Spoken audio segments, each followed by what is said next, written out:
안녕하세요. 훈민정음 연구소장, 대구대학교 삼성현 연구소 연구교수 반재원입니다. 이번 시간에는 훈민정음 창제는 세종의 단독 작품이다 라는 주제를 가지고 말씀드리겠습니다. 세종이 건강을 해쳐서 청주로 요양을 떠나면서 그 훈민정음 자료를 한 보따리 챙겨가는 것을 보고 최만리가 모든 절차를 열에 9은 덜고 정무도 정부 부처에 다 맡겨버린 마당에 훈민정음 연구 자료는 눈병이 나서 요양을 하러 떠나는 행제소까지 한 보따리 싸가지고 가시니 그게 뭐라고 그 연구에만 골몰하십니까 하고 심히 안타깝게 생각했던 사실을 보더라도 세종이 한글 창제에 얼마나 몰두했는지 엿볼 수 있는 장면입니다. 지팡이를 짚어야 걸을 수 있을 만큼 시력이 나빠진 상태에서도 이 작업을 놓지 않은 것은 자신의 연구물이 아니고는 가질 수 없는 애착입니다. 논문이나 책을 저술해 본 사람이라면 그 심정을 공감하고도 남음이 있을 것입니다. 세종 24년 극도로 건강이 나빠진 중에도 창제 작업을 계속해서 다음 해인 세종 25년에 1차 작업을 완성했습니다. 그리고 세종 25년 이전까지 집현전 학사들이 훈민정음 창제에 관련되었다는 기록은 없습니다. 더구나 최만리가 그 당시 집현전의 실무 책임자인 부지학의 위치에 있으면서도 자신이 주동이 되어 반대 상소를 올린 것은 집현전이 창제에 참여하지 않았음을 스스로 반증한 일입니다. 그럼에도 불구하고 많은 이들이 아직도 집현전 학사들의 도움으로 창제된 줄로 알고 있습니다. 세종의 창작품이 아니라고 주장하는 근거는 다음과 같습니다. 바로 세종실록 103권과 훈민정음 해례본의 정인지 서문에 글자는 옛 전자를 모방했다라는 문구 때문입니다. 한글의 글자 형태 기원설을 크게 대별해 보면은 고전 기원설과 외국 문자 기원설로 나눌 수 있습니다. 고전 기원설은 주로 한자의 전자 기원설을 들고 있습니다. 외국 문자 기원설은 크게 산스크리트 문자 기원설, 파스파 문자 기원설 등이 있습니다. 그 외에도 테일러 교수가 주장하는 팔리 문자 기원설, 에칼트 교수가 주장한 창호 기원설 등이 있었으나 훈민정음이 공개돼서 발성기관 상형설이 밝혀짐으로써 이런 주장들은 모두 설득력을 잃고 폐기되었습니다. 그러나 고전기원설은 훈민정음이 발견된 후에도 꾸준히 제기되어 온 주장입니다. 그 이유는 앞서 말한 훈민정음의 정인지 서문의 자방고전이라는 그런 기록 때문입니다.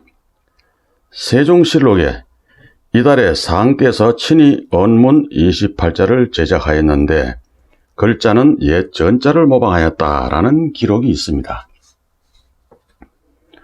또 세종실록의 언문은 모두 옛 글자에 근본하였으며 새로운 글자가 아니다. 언문은 전조로부터 있었던 것을 빌었었다라는 기록도 있습니다.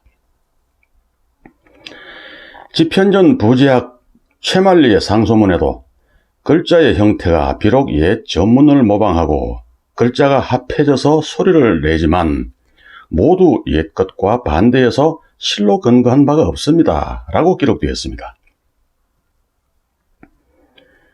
또 신경준의 언서운에에도 옛적에 통속으로 사용하던 문자가 있었으나 그 수가 불비하고 형태가 무법하여 제대로 글이 되지 못하여 일반적으로 쓰이지 못했는데 우리 임금께서 훈민정음을 만드셨다라고 했습니다.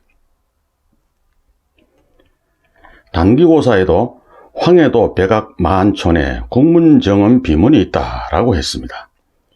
이상의 내용으로 볼 때 훈민정음의 글자 형태가 전혀 없는 곳에서 만들어진 것이 아닌 것은 분명합니다. 여기서 고전을 전서체로 보는 견해로는 이덕무가 있습니다. 그의 청장관 전서에서 훈민정음의 초성과 종성에 통용되는 8자는 모두 고전의 형상이다라고 했습니다. 그리고 산스크리트 문자 기원설도 조선시대 이래로 꾸준히 제기되어 왔습니다. 성현의 용제총화에는 세종께서 언문청을 설치하여 신숙주와 성산문에게 언문을 짓게 하니 초성과 종성이 8자, 중성이 12자였다. 글자의 체는 범자에 근거하여 만들어졌다라고 했습니다.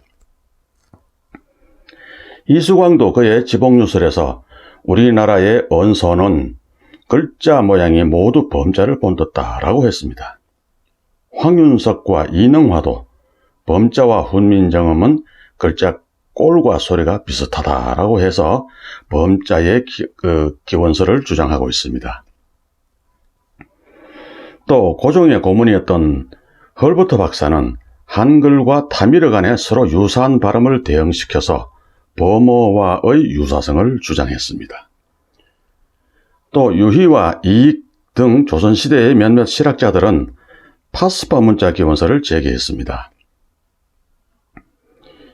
유희의 언문지에는 세종조의 사신을 보내어 몽고 문자 모양을 본뜨게 하고 명나라 학사 황천에게 물어서 만들었다. 이렇게 기록되어 있습니다. 그 다음에 콜롬비아 대학 한국사 교수인 게리 레드야드도 문자의 모양에서 이 설에 동조하고 있습니다. 그러나 발성기관을 본떴다는 앞의 내용이 밝혀지면서 이 또한 설득력을 잃었습니다.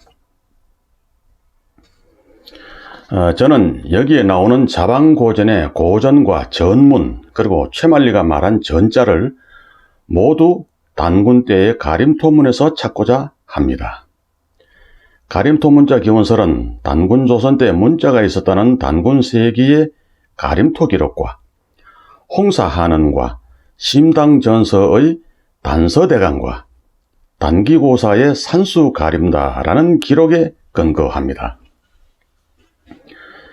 단군 세기 3세 가륵 단군조에 삼랑 을보르기 정음 38자를 만드니 이를 가림토라고 한다라는 내용이 있습니다. 가림토문은 건세인 1911년에 계연수가 편찬한 한단고기에 들어있다는 점을 들어서 학계에서는 그 존재 자체를 부정하고 있습니다. 그러나 한단고기 속의 단군 세기 저술 연도는 1363년입니다. 가림토문의 중성 11자는 훈민정음 중성 11자와 순서만 다를 뿐 글자는 똑같습니다. 여기서 보듯이 이것이 단군 세기의 가림토문인데 여기에 보면은 깊고 짧은 소리 이, 으, 아, 어, 우, 오, 야, 여, 요, 유 중성 11자가 순서만 다를 뿐 훈민정음 해례번과 순서만 다를 뿐 똑같습니다. 초성도 마찬가지입니다. 초성도 비슷한 글자들이 많이 있죠.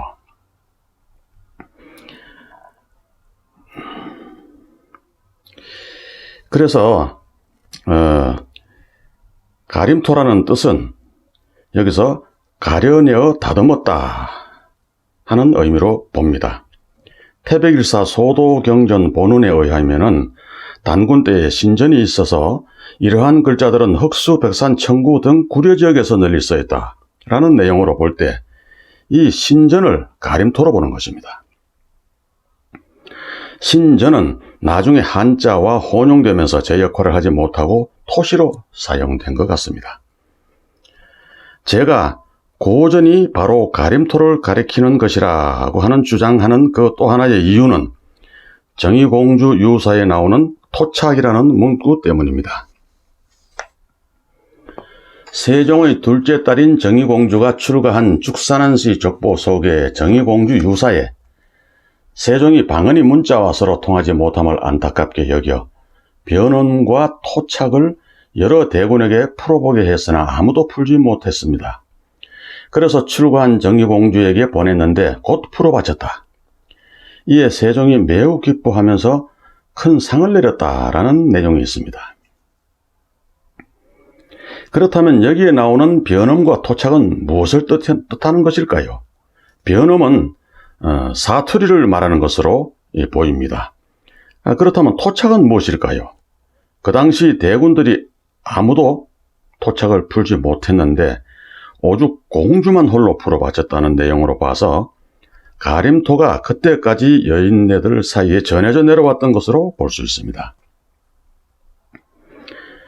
왜냐하면 앞에 최만리가 글자가 합해져 소리를 내는 것이 옛것과 반대이다 라는 말과 신경준이 옛적 동방의 통속으로 사용하던 문자가 있었다라는 말이 우리 고유의 옛 글자인 단군 때의 가림토문을 지목하는 내용으로 보이기 때문입니다. 또 이 가림토문이 실려있는 행촌 이암의 단군세기 저술연도는 1363년이고 이맥의 태백일사의 저술연도는 괴산의 귀양사리가 풀린 1520년경입니다. 훈민정음을 펴낸 1446년을 기준으로 보면 단군세기는 불과 83년 전의 기록이고 태백일사는 74년 후의 기록입니다. 말하자면 세종의 훈민정음은 단군세기와 태백일사의 중간 지점에 있었던 것이지요. 새로운 문자를 만들면서 세종이 불과 80여 년 전 고려 수문화 시중이 쓴 단군세기의 가림토문을 보지 못했을 리가 없습니다. 따라서 단군세기에 실려있는 가림토문이 바로 단군 때의 문자인지 그 여부는 떠나서라도 세종이 이 글자를 참고했을 것으로 보는 것입니다. 그동안 고전을 한자의 옛 서체나 범어라고 주장하는 경우가 대부분이었습니다. 그리고 훈민정음 이전에 한자 이외의 글자가 있었다면 또 어떤 것들이 있었을까 하는 의문은 학자들에게 끊임없이 제기되어 온 과제였습니다. 신라시대에는 이두가 있었고 또 거슬러 올라가면 3세 단군 가륵단군 이년에 삼랑 을보륵이 만들었다는 가림토문이 있습니다. 저는 가림토문과 산스크리트어가 서로 별개의 것이 아닐 것으로 봅니다. 심당전서의 단서대강과 홍사한언과 단기고사의 3세 가륵단군조에는 가림토를 산수가림다라고 기록되어 있습니다. 이것이 여진족의 발음으로 산수그리드가 되고 그것이 나중에 인도로 넘어가면서 산수그리토, 산스크리트로 변음이 된 것으로 보는 것입니다. 본인은 훈민정음 창제도 바로 이 산수가림다에 뿌리를 둔 것으로 보고 있습니다. 훈민정음 창제는 문종과 수양대군, 양녕대군, 정의공주 등 가족을 조교로 참여시킨 조용한 작업이었습니다. 한 편의 논문을 쓰는 데에도 수많은 자료를 참고하는데 하물며 새로운 문자를 창조하는데 당연히 여러 가지 문자를 참고할 수 있고 다른 이의 도움을 받을 수도 있었을 것입니다. 그렇더라도 훈민정음의 전편을 흐르고 있는 천문도와의 연관성, 중성과 하도천문도, 초성과 낙서천문도, 그리고 훈민정음 28자와 28수 천문도와의 뗄 수 없는 관계를 과연 어떻게 설명할 것입니까? 세종은 세계적인 천문학자였습니다. 김서롱 교수의 세종대왕과 신미대사, 훈민정음 그 역사적 진실에 의하면은 세종이 신미의 이름을 알게 된 것은 소원왕후가 돌아가시고 훈민정음을 공표한 세종 28년 즉 1446년 이후 왕후의 명복을 빌기 위하여 1450년 불경 간행 작업을 할 때부터였다고 했습니다. 따라서 세종이 1447년에 직접 월인 청강지곡을 짓기 시작하고 수양이 역시 1447년에 석보상교를 지으면서부터 불경과 산스크리트의 박식했던 신미가 중간에 중요한 역할을 한 것으로 알고 있습니다. 그러므로 1447년 신미대사의 활동과 1443년에서 1446년간의 훈민정음 창제 시기와는 관계가 없습니다. 이것은 전체를 보지 못하는 건시안적인 주장일 뿐입니다.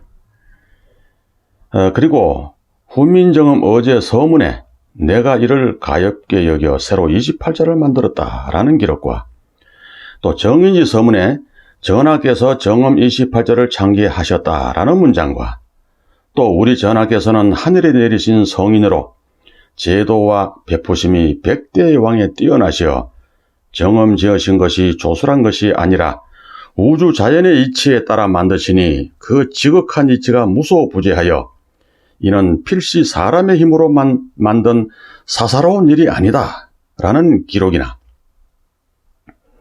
합자의 끝부분에 하루아침에 지으시니 신의 조와 같으시고 백성들의 눈구멍을 뚫어주었네 라는 이 내용이 어찌 신하가 올리는 형식적인 칭송이었겠습니까? 더구나 집현전의 실무 책임자인 최만리와 집현전 학사들이 단체로 항의하는 상황에서 그런 의례적인 칭송을 늘어놓을 분위기가 되었겠습니까? 세종실록에 이달에 전하께서 직접 훈민정음 28자를 만들었다라는 내용으로 봐도 세종의 친제에는 이 일을 다룰 수가 없습니다. 또 강신황 교수는 신숙주와 성삼문이 황찬을 만나러 요동을 왕복한 것도 창제 후에 그 당시 국제공용어인 한자 발음을 정확히 알아서 우리 글로 표기하기 위한 것이지 훈민정음을 창제하는 데 자문을 구하기 위한 것이 아니었다고 했습니다. 또 그리고 신숙주는 세종의 명을 받아 이미 만들어 놓은 한글로 언문서적을 편찬하는 일에 참여하였을 뿐이지 훈민정음 창제에 대한 전문 지식은 없었다. 그것은 1449년 신숙주의 최고 업적 중 하나로 갈 수 있는 동국정운을 편찬할 때 세종이 일일이 신숙주의 번역 내용을 꼼꼼히 검토한 후에 통과가 되어야 비로소 다음 내용을 번역할 수 있었던 것을 봐도 알 수 있는 일이다라고 했습니다. 따라서 훈민정음이 세종의 창제가 아니라는 주장들은 종합적이고 깊은 연구가 아닌 부분적이며 지역적인 시각에서 나온 것입니다. 세종대왕 시기의 발명품인 해시계, 처국이, 물시계, 혼천이, 일성정시, 간이대, 혼상, 두표, 정방안 등 30여 종의 과학 전문기구의 제작 기록에는 한결같이 그것을 만든 실무자의 이름이 함께 기록되어 있습니다. 그런데 오직 실무자의 이름 없이 훈민정음만 세종 혼자서 만들었다고 기록되어 있습니다. 그것만 봐도 세종의 단독 작품으로 보는 충분한 근거가 되는 것입니다. 신하들의 반대를 무마하기 위하여 성리학의 논리를 도입하여 나중에 짜 맞춘 것이라느니, 그래서 한글과 음양사상의 대입이 현대 어문학으로 보면 무리가 있다느니, 또는 정심록의 고문자를 취했다느니, 신미대사의 작품이라느니, 운율을 잘 아는 박연의 작품이라느니, 집현전 학사인 최항의 작품이라느니 하면서 자꾸만 세종의 창제가 아니라고 하는 주장은 이제 제발 좀 그만두어야 합니다. 고맙습니다.